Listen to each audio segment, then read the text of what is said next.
Aceh Explore menampilkan halaqah dari Masjid Raya Baitur Rahman Banda Aceh. Subscribe, komen, like, dan share.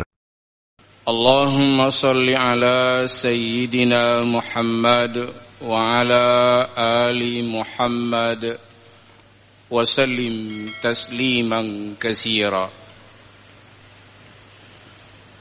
Wa qala Allah Ta'ala fil Qur'anil Karim, A'udzu billahi minasy syaithanir rajim. Bismillahirrahmanirrahim. Kaf ha ya ain sad. Zikru rahmati rabbika 'abdahu Zakariya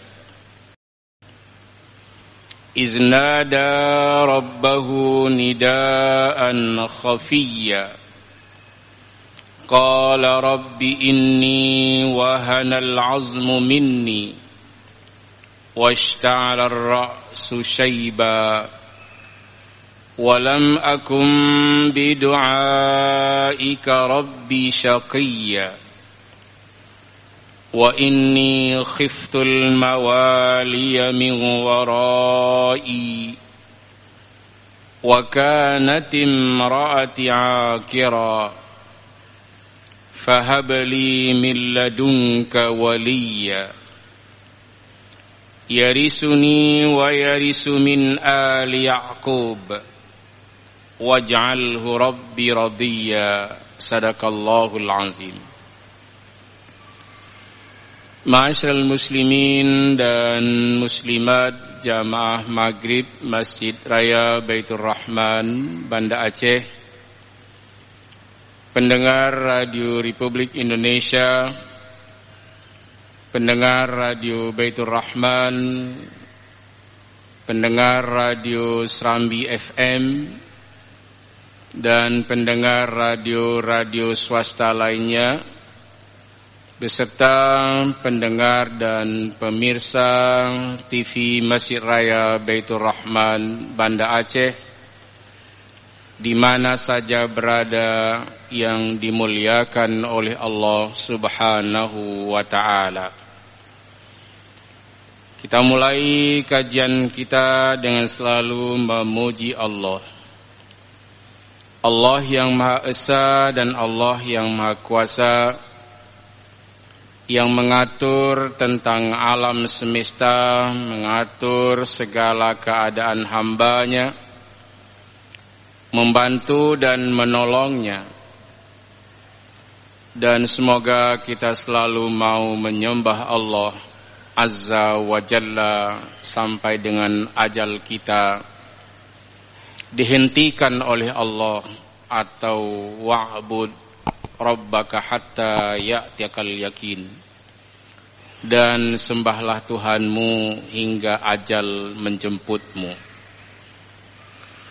Selawat dan salam kepada baginda yang mulia Nabi Muhammad sallallahu alaihi wasallam.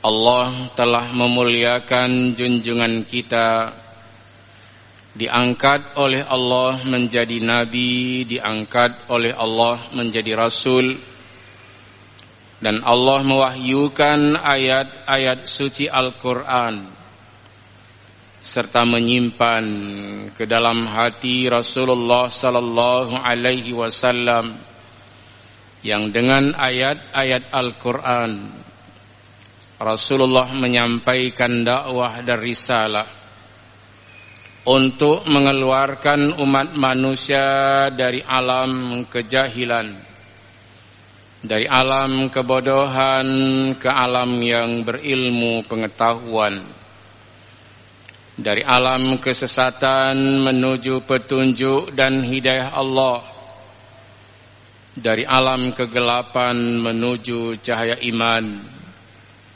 dari alam kekafiran dan kemusyrikan menuju iman dan takwa kepada Allah yang Maha Kuasa. Kita bersyukur kepada Allah dengan diutusnya Nabi kita Muhammad sallallahu alaihi wasallam Dan Allah menyimpan ayat-ayat suci Al-Quran di dalam hati junjungan kita untuk ditadabburkan, dipahami, dibaca, dan dihafal oleh orang-orang yang terdorong hatinya untuk menghafal ayat-ayat suci Al-Quran Al-Karim. Ayat-ayat Allah Subhanahu wa taala yang diturunkan oleh Allah kepada Nabi Muhammad sallallahu alaihi wasallam sejak Nabi diangkat oleh Allah menjadi nabi dan rasul dalam usia 40 tahun,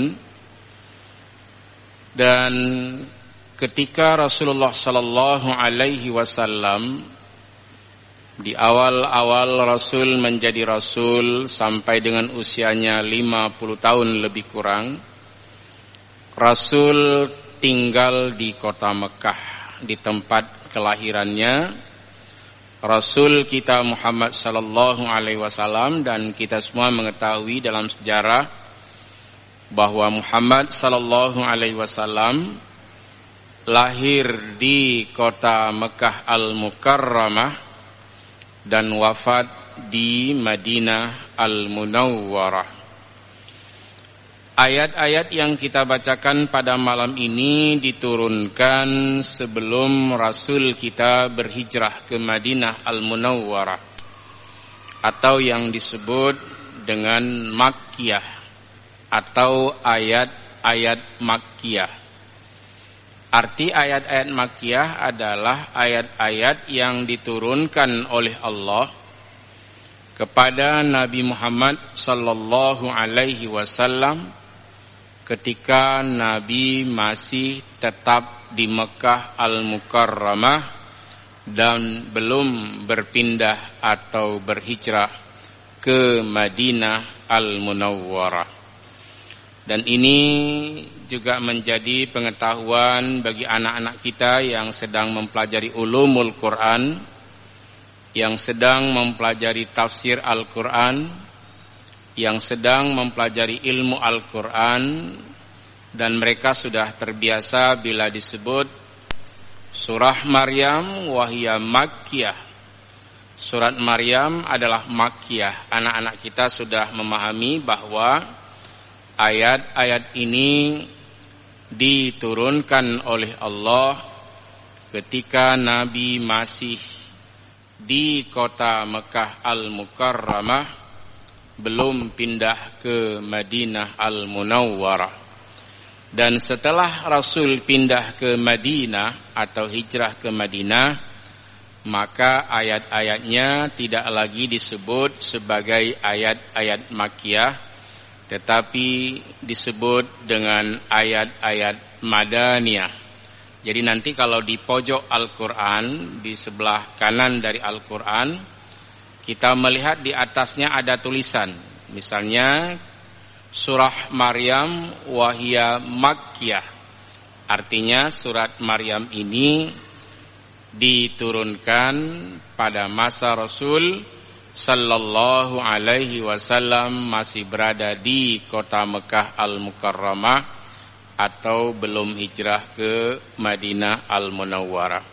Ini sekilas tentang setiap ayat, setiap surat yang kita baca. Tentu kita mendalami terlebih dahulu ayat ini bagaimana, diturunkan di mana, dan ceritanya tentang apa. Seperti pada minggu-minggu yang lalu, Rabu malam Kamis, kita sudah membahas tentang ayat-ayat yang berkenaan dengan akhlak dan ilmu akhlak dari setiap surat yang ada di dalam kitab suci Al-Quran. Dan pada hari Rabu yang lalu kita sudah mencoba sebahagian dari ayat-ayat Al-Quran yang berkenaan dengan akhlak dan ilmu akhlak sampai dengan ke surah Al-Kahfi. Dan setelah surah Al-Kahfi, surah berikutnya adalah surah Maryam. Nah, jadi surah Maryam nanti ditulis tartibiha itu 19, artinya susunannya itu pada posisi surah ke-19. Nah, nanti kita belum membaca surat Maryam sampai dengan seterusnya. Di awalnya sudah disebut ayatnya berjumlah 98. Nah, jadi nanti kita bisa langsung mengetahui seperti kita pernah membaca surah Al-Kahfi, jumlah ayatnya ada 110. Berarti kalau ada yang bilang nanti itu ada di surah Al-Kahfi ayat 111, nah ini tidak benar. Karena jumlah surah Al-Kahfi itu 110. Jumlah surah yang ayat di dalam Al-Quran surah Al-Imran itu jumlahnya 200 ayat. Demikian juga dengan surat-surat yang lain. Nanti dari awal kita sudah bisa membaca dan memahami tentang ulumul Quran atau ilmu-ilmu yang ada di dalam kitab suci Al-Quran atau ilmu yang berkenaan dengan kajian Al-Quran. Malam ini kita lanjutkan pengajian kita ke surah Maryam. Di setiap surat itu diawali dengan Bismillahirrahmanirrahim. Maka alangkah bagusnya setiap surat di dalam Al-Quran kita mulai dengan membaca Bismillahirrahmanirrahim, karena memang ditulis. Yang tidak ditulis cuma satu di surat At-Taubah. Itu tidak ada tulisan Bismillahirrahmanirrahim dan tidak perlu untuk dibaca, karena ayat-ayatnya di awal-awalnya Allah ceritakan tentang kafir musyrik dan laknat Allah terhadap orang-orang kafir, terhadap orang-orang musyrik. Maka tidak dimulai dengan kasih sayang Allah Subhanahu wa ta'ala. Oleh karena itu nanti kalau kita melihat misalnya di surah Maryam ada tulisan Bismillahirrahmanirrahim, itu kita baca. Ditulis untuk dibaca. Tuktab litukra, artinya ditulis untuk dibaca. Bismillahirrahmanirrahim. Kaf ha ya ain sad. Ada 5 huruf. Huruf ini disebut dengan huruf-huruf muqata'ah. Artinya huruf-huruf yang terpotong-potong tapi disambung. Huruf yang terputus-putus, ada kaf, ada ha, ada ya, ada ain, ada sad. Jadi ini termasuk yang panjang ini. Kaf, ha, ya, ain, sad. Ada juga yang satu. Qaf, sad. Ada juga yang 3. Alif, lam, mim. Kemudian ada Yasin. Ada juga yang 1 huruf, Nun, wal qalami wama yasturun. Jadi ini disebut di dalam ilmu ulumul Quran atau ilmu tafsir, itu disebut dengan huruf-huruf muqata'ah. Atau bahasa lain juga bisa disebut dengan Mafatihus Suwar, pembuka dari surat-surat Al-Quran. Ini kalau dibaca di zaman Nabi dulu, bahkan ada orang yang belum Islam itu tercengang, kaget. Kenapa dimulai dengan kalimat ini? Apa itu maksudnya?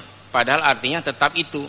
Misalnya, Kaf ha ya ain sad. Nah, kalau kita baca di Quran tafsir terjemahan itu artinya tetap itu.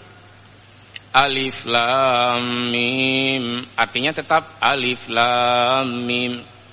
Yasin, artinya tetap yasin. Qaf, artinya tetap qaf. Nun, tetap artinya nun. Alif lam ra, tetap artinya alif lam ra. Jadi Allah Subhanahu wa taala memperkenalkan huruf-huruf terpotong ini atau huruf-huruf muqata'ah, huruf-huruf yang terputus kemudian tersambung oleh tartibil Quran ini sehingga bacaannya menjadi indah. Dan banyak dulu orang-orang yang belum Islam hanya mendengarkan satu huruf saja, mereka itu telah tersentuh hatinya. Maka mudah-mudahan orang Islam sekarang ini setiap ayat Quran yang dibaca tersentuh hatinya. Karena dulu masa-masa Rasul dibacakan oleh sahabat-sahabat Rasul ayat-ayat suci Al-Quran, walaupun sebagian orang kafir melempar orang yang membaca Quran, tapi sebagian lagi nggak tahan batinnya, hatinya. Mereka bersujud untuk memuji Allah Subhanahu wa taala bahwa Al-Quran yang dibacakan ini bukanlah syair, bukanlah pantun, bukanlah sajak, tetapi Al-Quran adalah kalamullah, firman-firman Allah, wahyu-wahyu Allah, yang apabila seseorang mendengarnya wajilat qulubuhum, bergetar dan tergetar hatinya. Sepertinya ada magnet ini di dalam ayat-ayat suci Al-Quran Al-Karim. Umar bin Khattab dulu Islam dikarenakan dia mendengar bacaan Al-Quran dari adiknya. Jadi sehingga semua orang dulu, Sufyan bin Harb, ajudan Raja Herakla itu mendengarkan ayat-ayat suci Al-Quran, akhirnya tersentuh hatinya dan memeluk Islam sebelum banyak mendengar tentang ayat-ayat suci Al-Quran Al-Karim. Maka ketika Allah berfirman dengan huruf-huruf muqata'ah ini, jangan dianggap apa itu huruf dipotong-potong, kok ada huruf terpotong-potong di dalam Al-Quran, apa manfaatnya? Sesungguhnya telah banyak manfaatnya. Sejak 1400 tahun yang lalu lebih, orang-orang yang mendengarkan ayat-ayat suci Al-Quran tergetar hatinya dan kemudian mereka bersujud memuji Allah Subhanahu wa ta'ala, walaupun di awal-awalnya mereka ingin untuk memadamkan cahaya Allah Azza wa Jalla. Yuriduna liyutfi'u nurallahi biafwahihim wallahu mutimmu nurihi walau karihal kafirun. Mereka ingin untuk memadamkan cahaya Allah, tapi nggak bisa. Yuriduna liyutfi'u nurallah wallahu mutimmu nurihi. Allah lah yang menyempurnakan cahayanya, cahaya Al-Quran, cahaya iman, cahaya kebaikan-kebaikan, tidak bisa dibantah. Maka kita ini terus menerus hendaknya membaca Quran walaupun dibenci oleh orang kafir, walau karihal musyrikun, walaupun dibenci oleh orang-orang kafir. Ini kan banyak sekarang orang kafir membenci dulu Islam tapi kemudian kafir. Ini seperti Saifuddin Ibrahim yang sudah lari ke Amerika itu, dia tidak aman lagi dan bicara sudah enggak benar lagi. Dia menghina Quran, dia bilang banyak Quran itu tidak ada, 300 ayat itu tidak benar, karena dia belajar pada orang yang salah. Oleh karena itu, meskipun banyak orang-orang kafir, orang-orang musyrik, orang-orang munafik, orang-orang fasik membenci Al-Quran, mereka tidak akan mampu. Yuriduna liyutfi'u nurallahi biafwahihim.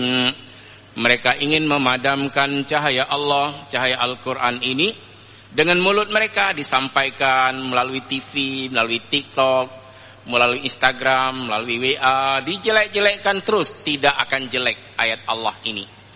Yuriduna liyutfi'u nurallahi biafwahihim. Mereka, maksudnya orang-orang kafir, Orang-orang musyrik ingin untuk memadamkan cahaya Allah biafwahihim, dengan lisan dan mulut-mulut mereka.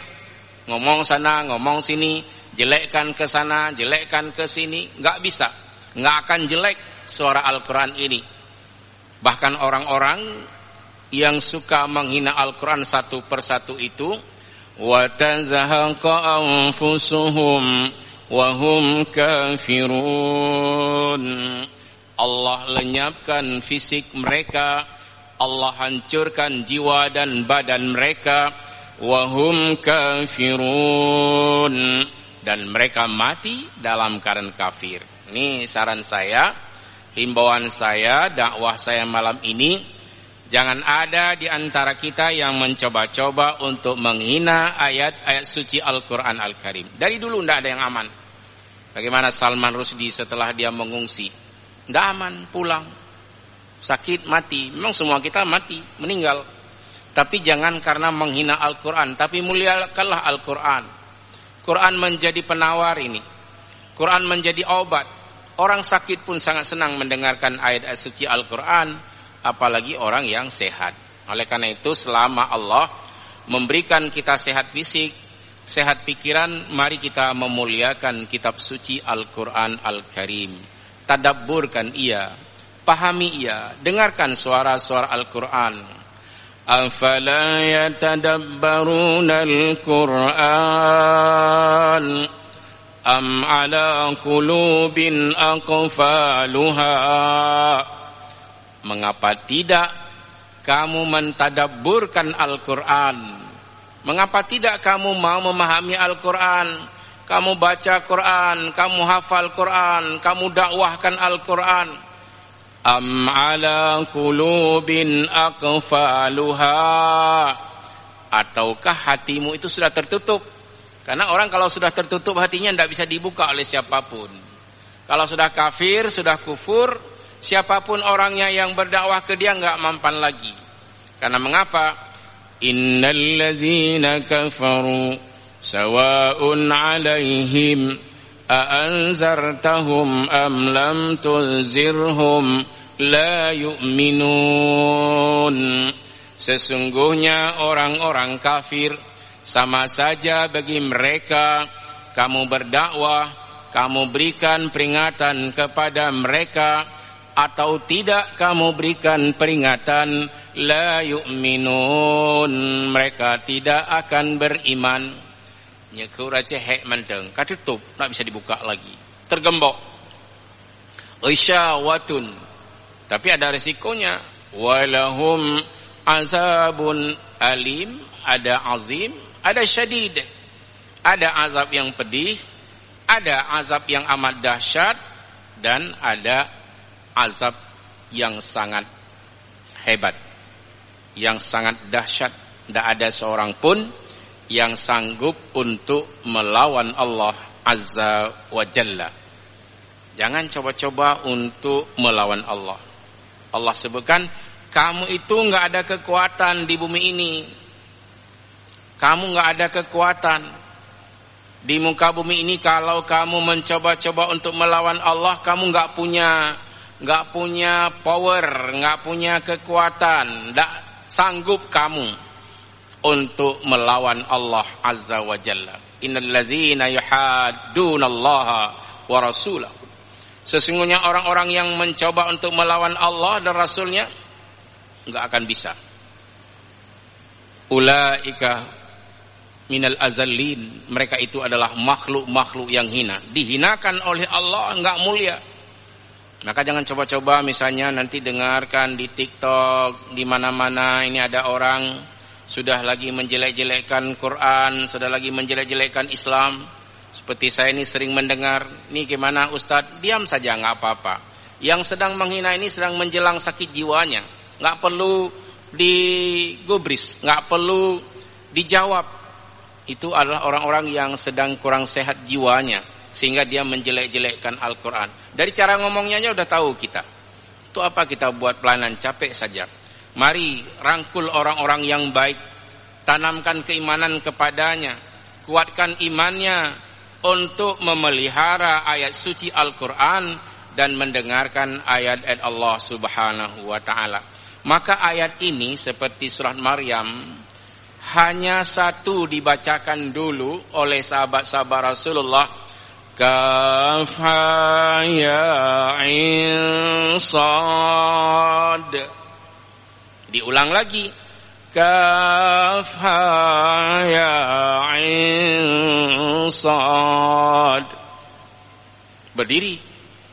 Apa ini yang sedang dibaca? Syair atau Quran? Oh, ternyata Quran.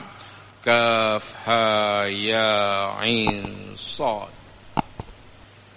Ada yang jatuh pingsan mendengarkan ayat Allah Subhanahu wa taala, langsung Allah masukkan iman ke dalam dadanya, sehingga sebelumnya dia ini belum pernah mendengarkan karena dulu belum ditulis ini Quran ini. Masih dihafal oleh Rasul sallallahu alaihi wasallam dari Allah melalui malaikat Jibril. Kemudian Rasul sallallahu alaihi wasallam mengajarkan sahabat-sahabat untuk menghafal Al-Qur'an seperti Zaid bin Sabit, Abdullah bin Mas'ud, sahabat-sahabat mulia seperti Abu Bakar As-Siddiq, Umar bin Khattab, Utsman bin Affan, Ali bin Abi Thalib, Abdullah bin Mas'ud dan sahabat-sahabat lainnya. Mereka itu menghafal ayat-ayat suci Al-Quran, kemudian mendalaminya dan bisa menyampaikan dakwah dan risalah. Termasuk anak-anak muda. Anak muda siapa pada waktu itu? Abdullah bin Abbas, adik sepupu dari Rasul sallallahu alaihi wasallam, yang sangat alim di dalam ilmu Al-Quran, yang sangat alim dalam ilmu fikih, yang sangat alim di dalam ilmu hadis, ilmu tafsir, tasawuf, ilmu akhlak dan lain-lain. Allah berikan ilmu yang banyak kepada sahabat Rasul yang bernama Abdullah bin Abbas atau Ibnu Abbas ini. Jadi Al-Quran sejak dari dahulu itu belum banyak kadang-kadang didengarkan ayat suci Al-Quran tersentuh hatinya, masuk ke dalam lubuk hatinya, sehingga tergugahlah ia untuk bergabung bersama dengan Rasulullah sallallahu alaihi wasallam. Di dalam Al-Quran itu banyak, ada qasasul Quran, ada cerita tentang Al-Quran, kisah-kisah yang ada di dalam kitab suci Al-Quran. Untuk surat Maryam ini khusus cerita tentang Maryam, kemudian tentang pamannya yang bernama Nabiullah Zakaria alaihissalam, dan juga cerita tentang Nabi Yahya alaihissalam, putra dari Nabiullah Zakaria alaihissalam, dan juga cerita tentang Nabiullah Isa alaihissalam, yaitu anak dari Maryam. Dan Maryam ini adalah keponakan dari Nabiullah Zakaria alaihissalam. Nanti di dalam Al-Quran bisa dibaca, ada dua nabi sejak kecil diangkat oleh Allah jadi nabi. Pertama Nabi Yahya, anak dari Nabiullah Zakaria alaihissalam. Yang kedua Nabi Isa alaihissalam, anak dari Maryam, Isa bin Maryam. Isa putra dari Maryam. Maryam tidak punya suami, tapi dengan mukjizat dari Allah Subhanahu wa taala bisa melahirkan. Inilah wanita-wanita agung yang diceritakan di dalam kitab suci Al-Qur'an Al-Karim. Apa hubungannya surah Maryam ini? Cerita Maryam, cerita Yahya, cerita Isa, cerita Nabiullah Zakaria alaihissalam dengan ilmu akhlak. Nah, kita dengarkan bagaimana kesabarannya Nabiullah Zakaria alaihissalam. Sudah hampir 100 tahun usianya, rambutnya sudah beruban, tapi belum punya anak. Maka Nabiullah Zakaria alaihissalam dengan penuh semangat yakin, meskipun saya ini sudah tua, tetap berdoa. Doanya tidak disampaikan ke orang banyak, disembunyikan. Artinya begini, nyolong coba lagi mendoa ba Allah, hanu pegah-pegah tepat. Tidak akan saya ceritakan pada siapapun. Bisa saja kalau Allah mentakdirkan memberikan anak, meskipun saya ini sudah tua dan istri saya seorang yang mandul, dengan izin Allah itu bisa saja terjadi. Maka ayat ini ketika dimulai dengan huruf-huruf muqatta'ah, orang berdiri dan terhenti ingin mendengarkan apa berita selanjutnya. Kaf ha ya ain sad, artinya tetap kaf ha ya ain sad. Zikru rahmati rabbika 'abdahu Zakaria. Ayat ini menceritakan tentang rahmat Allah kepada seorang hambanya yang bernama Zakaria. Ini Zakaria di sini adalah Zakaria yang diangkat oleh Allah menjadi nabi dan rasul. Ini Nabiullah Zakaria alaihissalam ini sebelum Nabi Isa ada Nabi Zakaria, ada Nabi Yahya dan ada Nabi Zakaria alaihissalam. Apa ceritanya? Iznada rabbahu nidaan khafiyya. Nah, ini persoalan pribadi Nabiullah Zakaria alaihissalam, tapi disuruh ambil teladan oleh orang-orang yang membaca Quran. Sejak dulu ada yang baca kitab Taurat, ada yang baca kitab Injil. Ambil itu pedoman pada seorang hambaku namanya Zakaria. Dia seorang nabi, seorang rasul, akhlaknya sangat bagus. Apa saja perintah Allah Subhanahu wa taala dengan hakul yakin dia mengamalkannya. Kita kadang-kadang berdoa yakin tapi enggak hakul yakin, enggak terima umpuhannya. Jangan seperti itu. Kita hendaknya ketika berdoa yakinkan Allah mengabulkannya. Lihat ini. Bagaimana akhlaknya Nabiullah Zakaria alaihissalam. Udah tahu nih, udah tua nih. Tapi kalau dulu 100 tahun itu biasa. Ada nabi yang berusia lebih daripada 300 tahun seperti Nabiullah Ibrahim alaihissalam. Ada nabi yang berusia lebih dari 900 tahun seperti Nabi Nuh alaihissalam. 950 tahun, 1000 kurang 50 kan 950 tahun. Itu biasa umur yang dianugerahkan oleh Allah Subhanahu wa taala. Nabiullah Zakaria alaihissalam tidak putus asa. Dia sembunyikan doanya. Nyekeun urun rewaceh nyonah bah leun bah Allah. Hana malele manusia. Walaupun saya sudah tua, enggak malu berdoa. Nidaan khafiyya, dengan doa panggilan yang sayup-sayup, disembunyikan, hanya dinampakkan kepada Allah Subhanahu wa taala.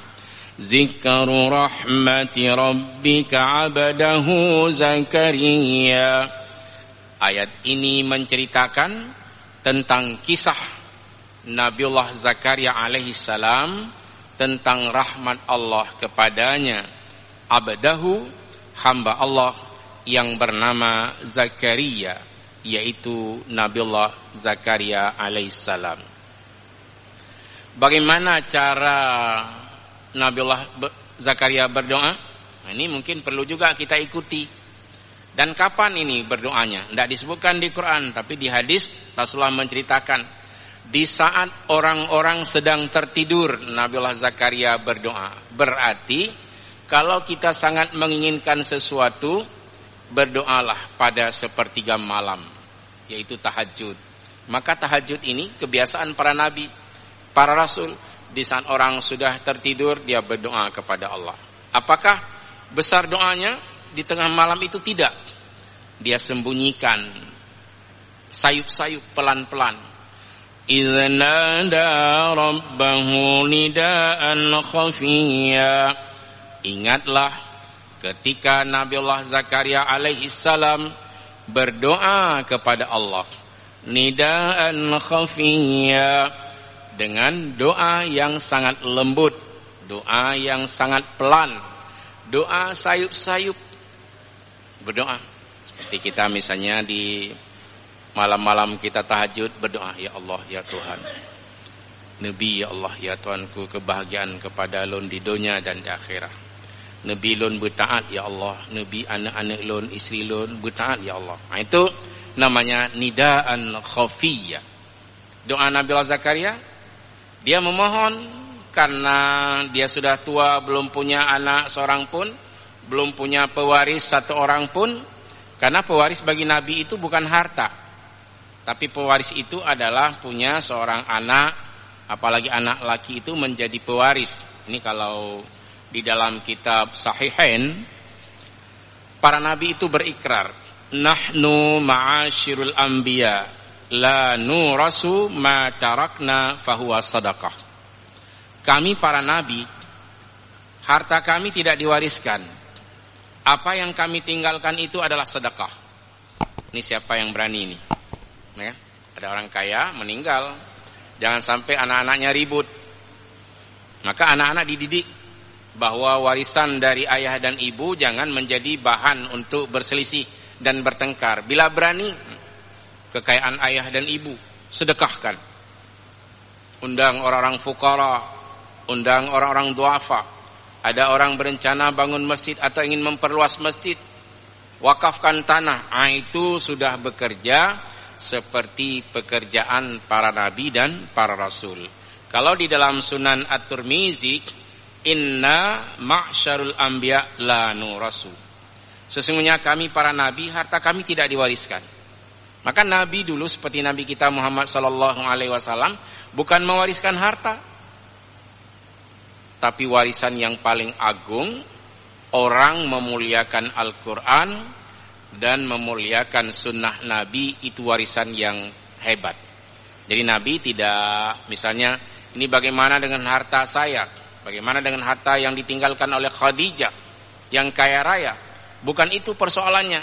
Pewaris, orang-orang yang mewarisi, orang-orang yang dapat melanjutkan perjuangan, dan orang-orang yang dapat terus-menerus menyampaikan dakwah dan risalah Allah Subhanahu wa taala. Maka Nabiullah Zakaria gundah, sudah tua usianya, disebutkan di dalam Al-Qur'an, qala rabbi inni wahana al-'azmu minni washta'ala ar-ra'su shayba walam akum bidu'aika rabbi syaqiyya.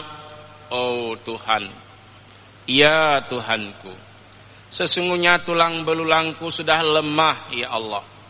Ya Allah, saya sudah lemah ya Allah. Kekuatanku sudah lemah ya Allah. Dan rambutku sudah mulai tumbuh uban. Dulu rambut hitam, kemudian menjadi putih, itu namanya beruban. Tapi walam akum bidu'aika rabbi syaqiyya. Oh ya Tuhan, saya tidak pernah kecewa, tidak pernah berputus asa. Aku selalu berharap bahwa Engkau akan memberikan ya Allah. Jadi tidak kecewa, hana palak ke Allah, la dorong bungeng ke Allah. Ya Allah, tangku kepada Engkau, kau lakukan hanan betul-betul lah mah. Itu bicara dengan gaya bicara dengan manusia, bukan dengan Allah. Kalau dengan Allah, ya Allah, ya Tuhan, saya tidak pernah kecewa dan tidak pernah berputus asa. Selalu mengharap dan berharap kepadamu ya Allah, dan Engkau yang akan mengabulkan segala doa-doaku.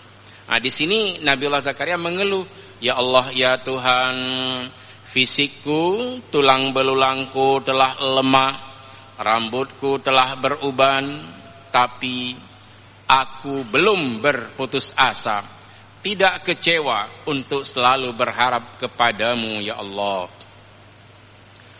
Wa inni khiftul mawaliya min warai wa kanat imraati akira fahab li min ladunka waliya. Jadi mawali ini ada dua gaya baca. Nanti ada ulama-ulama ilmu qiraah, dia tidak baca mawaliya itu enggak, dia baca mawali saja. Nah, itu juga benar. Ini kepada ahli-ahli qiraah yang mendengarkan ceramah malam ini, jangan nanti dikritik kalau ada orang yang membaca wa inni khiftul mawali, itu juga benar. Ini karena itu pembolehan dari Rasulullah sallallahu alaihi wasallam kepada sahabat-sahabat yang ahli qiraat seperti Abdullah bin Mas'ud. Ada yang membacanya mawaliya. Nah, dua-duanya benar. Jadi nanti ini yang ahli ilmu nagam Al-Qur'an di Mesir Raya ini ada Ustadz Dr. Haji Jelani Mahmud. Nah, ini bacaan-bacaan beliau itu benar, dan mari belajar pada beliau ini.